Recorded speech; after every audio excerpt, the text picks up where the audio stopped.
Stroke sit.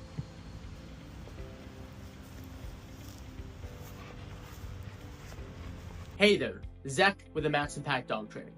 In this video, I'm going to be going over how to teach the sit command to your dog.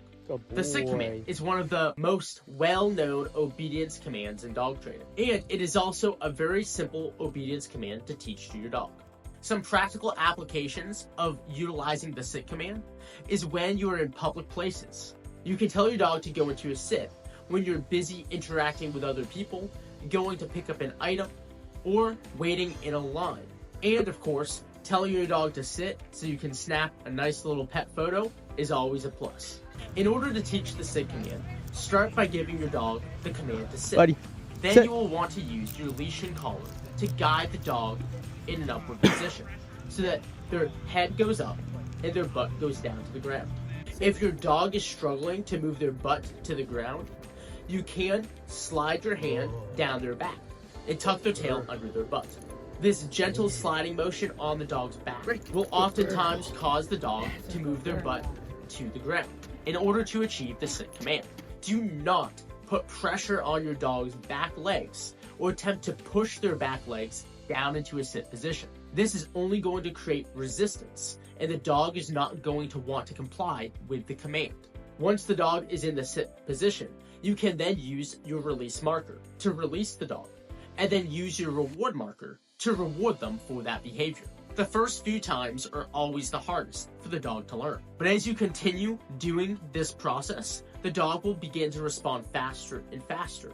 The goal that we're seeking to achieve is that your dog will respond to the obedience command of sit without you having to use any form of leash pressure in order to guide the dog into the obedience position.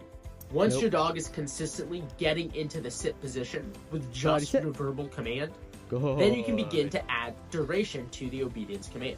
To do this, you can give your dog the continuation marker and praise them for holding that obedience position. We're looking for only just a second or two before releasing the dog from the obedience position and rewarding them. Using your continuation marker to encourage the dog to maintain the position, and then your non-reward marker to put the dog back into position if they break it prematurely. You can slowly increase the duration of the dog's sit command, looking to get a few seconds more than the previous repetitions. Once your dog is released from the obedience command, you can then reward them using the reward marker and go on to your reward sequence.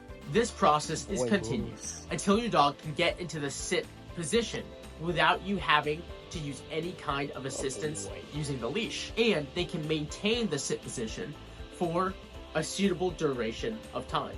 Just like other obedience commands, as the dog becomes proficient in the obedience command, we can then begin adding in distractions in order to test the dog's obedience. I hope you find this video helpful in your training endeavors with your dog. And until next time, keep on training.